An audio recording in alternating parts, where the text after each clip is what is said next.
Welcome back, everybody. This is OC from BAM Comics with another video review, and this time we're getting into the madness of the multiverse. Let's get into it.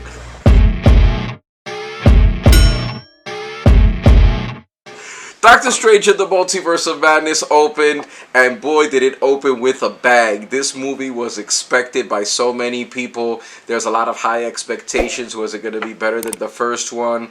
And in this humble reviewer's opinion, it was! Doctor Strange, Stephen Strange, has tampered with reality and he's tampered with time, so much so that the result of this tampering has caused rifts in the multiverse. What nobody expected, or what some people expected but didn't think would happen, was Wanda becoming the Scarlet Witch. And now that she's the Scarlet Witch, it's go time. You know, Wanda is now at maximum capacity to challenge almost anybody. It's crazy. She gets her way in this movie and she's out for blood. She wants her children and she wants her family back, and she's willing to do anything. So she's the big bad of this movie, and I thought it was cast well. I thought the story was on point. I'm a big fan of Sam Raimi, so going into the movie I already knew what to expect. It was your typical, it had your, MCU surprises, but the level of the surprises in this movie for what the future of the MCU holds in terms of new characters and new stories, this movie opens up a bunch of possibilities, and I think that's why it's one of my favorite movies of the year, next to the Batman for me, which is number one. But Doctor Strange and the Multiverse of Madness, guys, if you haven't seen this one, definitely go right out now and see it. We're going to be talking spoilers in a minute, but just to say that it was a nice package. There was a couple of things here and there that I thought the movie could have used more of, but on the whole, I'm very satisfied with it. So I'm going to give this one a 4.5 out of 5. Just know that if you're a fan of Sam Raimi's previous works, such as his Evil Dead trilogy and Spider-Man 1 and 2, you already know the type of movie directing style that he has, with a lot of quick cuts and crazy warping of the camera in his haunted house scenes. This movie has horror elements. It's not exactly a horror movie per se, but we do have horror elements in the movie, and Raimi pulls out of his bag of tricks all of his tricks that he uses for his previous movies. This movie opens up already with action, so we're going into it full force. So it reminded me a little bit of Guardians of the Galaxy 2.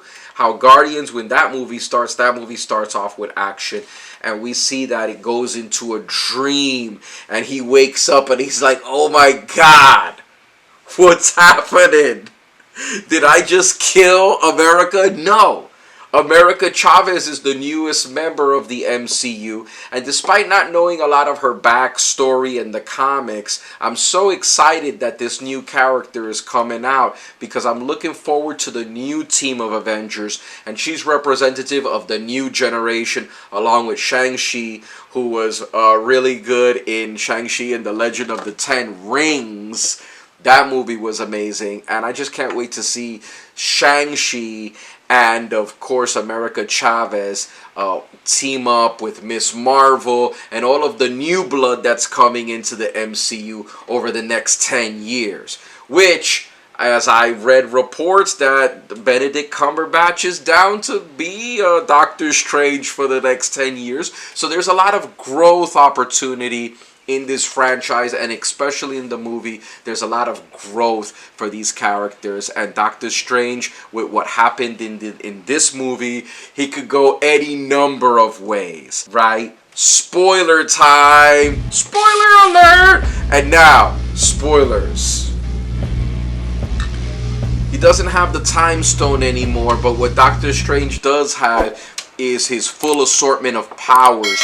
And in typical MCU fashion, with the succession of each movie in the franchise, the characters become even more powerful and begin to show off more of their tricks. Which the multiverse has revealed that it could be any version of us, different infinite possible realities of ourselves. I think the craziest thing about this movie, about the Multiverse of Madness, is that the real villain is Stephen Strange and his quest for power and his quest to want to be perfect and use the knowledge of magic to actually fix everything. But there are things that cannot be fixed. So we see that Stephen, and actually using the magic, destroys realities, because there's a forbidden magic called the Darkhold. And this Darkhold is an unsanctimonious, demonic entity of a spell book that infects the user. And we saw the Darkhold in WandaVision. We saw that Agatha had the Darkhold. Wanda used the Darkhold. And ever since Wanda has used it, she hasn't become Wanda anymore. She's become the Scarlet Witch. She's been corrupted by the dark forces of the Darkhold, just in the same way as Steven has become corrupted. So what I think the great thing about this movie is because it introduces America Chavez as the portal between the multiverses, that she could, you know, her powers, she's capable of a lot. This movie didn't show the full America Chavez as we know from the comic books. She has superhuman strength. America Chavez could fly. There's a lot of things that she could do that in this movie it didn't show it, because I guess it's just starting and she's just trying to learn her powers. She can't control them.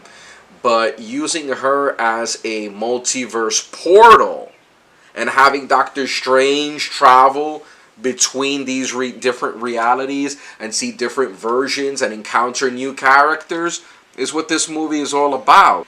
There is a scene in this movie where they open a portal to the future where he comes in contact with the one force that can stop Doctor Strange.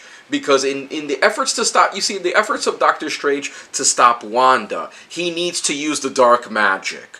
And this is where it becomes unstable, because just like the What If episode, where Stephen Strange uses dark magic to try to see if he can have his perfect happiness with the love of his life that he lost, he uses dark magic here to stop threats such as Thanos, and in doing that has destroyed entire realities. So Strange, knowing that in every reality Strange is a danger, the Earth 838 Strange founded a secret society called the Illuminati, comprised of the most reclusive, most powerful members of the Marvel Universe. And this is where the movie goes crazy, because I was reading online, oh, the Illuminati, they're not such a big part of this movie. The Illuminati are a huge part of this movie. Let me tell you something. Like, this movie really kicks into high gear with the entrance of the Illuminati. Okay? Because even though the Illuminati were in the movie for like a short period of time, the fact that, like, when they were introduced, like, it opens up the whole Marvel multiverse. Let's talk about who's on the council of this Illuminati right here, okay? Because as we know, Mordor, Baron Mordor, who was the wizard who took Stephen under his wing during the first movie and taught Stephen, again, you see in the first movie that Stephen is reckless and he's arrogant. You see, and he'll go into the library, he'll steal books, he'll read, and it's one of the reasons the love of his life couldn't even be with him, because she's like, you always have to be the one holding the knife. You always have to be the one, like, you know, like, just like that, you know everything, right? And so in doing that, he ends up becoming his own worst enemy. We have the Illuminati. Now the movie's opening up because we had, okay, there's fan service, right? They accuse of Marvel, oh, too much fan service. But at this time, like, keep the fans happy, okay? Because who paid for the movie ticket? Listen, John Krasinski, the surprise appearance, first time on screen, of the official MCU debut of John Krasinski as Dr. Reed Richards of the Fantastic Four. This blew everyone's mind. I mean, this was something that the internet has been gunning for years, maybe since 2012. I don't know. All I know is it's been a long time. I've been seeing it for is like MCU, John Krasinski, Reed Richards. The fact that when I saw him, it was like, man, these fans are actually vocal enough to get this stuff done, fans. So, bravo, he was there. And I was shocked, actually. I saw him, I was like, oh my goodness. Well, that's not the biggest shock, okay, because we also see another member of the Illuminati in the form of Black Bolt, who played in The Inhumans. He was on a show on ABC, and no one expected him. I didn't expect that actor to return to play the same role he played in the ABC show Inhumans as Black Bolt. So there we have two members. We have Reeds, we have Black Bolt, we have Maria Rambeau, the Captain Marvel, and then we have Captain Carter. Guys, this is the thing right here, okay? Professor X, played by none other than Patrick Stewart, the legendary Patrick Stewart who plays Professor X. Now, I'm so big into the Illuminati because when it's not that, like, you see, the thing is, like, I wasn't, like, I knew it was Patrick Stewart, okay? Like, people, Patrick Stewart. But it was the way they introduced Patrick Stewart, okay? And the way they introduced this guy, it was straight out of the comic books, okay? It was straight out of the 90s X-Men TV show when he's in the yellow wheelchair. It's a futuristic yellow wheelchair that floats, and he's like gliding by. And man, the whole movie theater, like, everybody lost it. Like, I was like, oh my god, this is actually happening. Like, mutants in the MCU. This huge implications, huge, and you see Patrick Stewart, and it's not like only one little scene either, like, because as Wanda is coming, the Illuminati have to now fight Wanda off because they don't want Stephen Strange to be part. Stephen Strange, who made the Illuminati, Stephen Strange of Earth 383, who made the Illuminati, warned against the dangers of other versions of himself coming from other dimensions. So he agreed that since he was too dangerous to live, that the Illuminati would dispose of Strange, and they did. In an alternate sequence to Endgame, in an alternate sequence, I think, to Infinity War, instead of having the Guardians there with the Avengers, they had the Illuminati who was fighting Thanos. And you see Professor X in the chair, and it's because I'm so excited about mutants. And this is why the movie, I give it higher than maybe other people, is because of the inclusion of the Illuminati, which is so important going forward to what we see. I mean, if you have Reed Richards there in that reality, then that means you have the Fantastic Four, you have the Thing, and you have Doctor Doom. And Doctor Doom is a big Marvel villain, guys. So, then you have Captain Carter from the What If, but you have her there in real life. It was just all amazing. And the fact that Wanda disposed of the Illuminati, man. So she's leveled up to take Karmatage and the Illuminati, and she does it like that? It was just nuts, guys. Strange had to do something. He had to possess the dead body of his former Strange from another dimension to even get close to Wanda. That's how leveled up Wanda was. So, guys, I am geeking out right here. Hold on, I got a tear coming in my eye. Oh my goodness. Nerd alert. Seeing Patrick Stewart there come out was a big moment for me. I mean, Patrick Stewart, like, since the 90s... being with the old X-Men movies, and just the fact that this is the official Professor X, he's coming out an MCU movie. This means maybe Hugh Jackman, who knows, can come into an MCU movie. Means maybe some of the previous X-Men can make appearances or cameos in future Marvel movies. And the fact that, Dr. Strange makes it so exciting because there's so many things you can do with him. And even the post-credit scene which they introduced yet another MCU person, which I don't even know at this point. Like, they've introduced so many people, but those Illuminati are the ones that really stick out to me, because it's just like, man, we had Avengers, we had the Defenders, we had the Revengers, and now we have the Illuminati.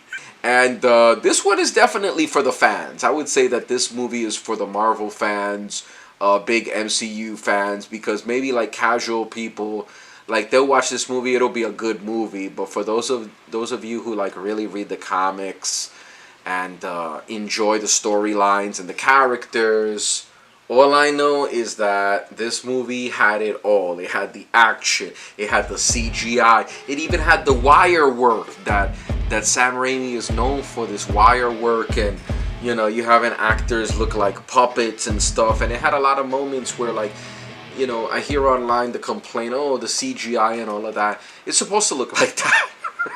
It's supposed to look like that. That's his style. His style is like a little campy, right? I thought it was gonna be like a real horror movie. Maybe this is why I don't give it like the full 5 stars, because I thought it was gonna be the Marvel Studios' first real like a horror movie, but it wasn't like that. It was just like campy horror and horror elements that Raimi has used before in his other movies, which look nice. There's some unsettling effects, and Wanda looks really zombified beyond recognition in this movie, which is great. I loved it. It reminded me of the What If episode. But that's been my review of Doctor Strange, guys. So thanks for watching, and if you like this video, make sure to give it a thumbs up and subscribe for all the latest BAM comics. It's been OC. Catch you on the next one, guys.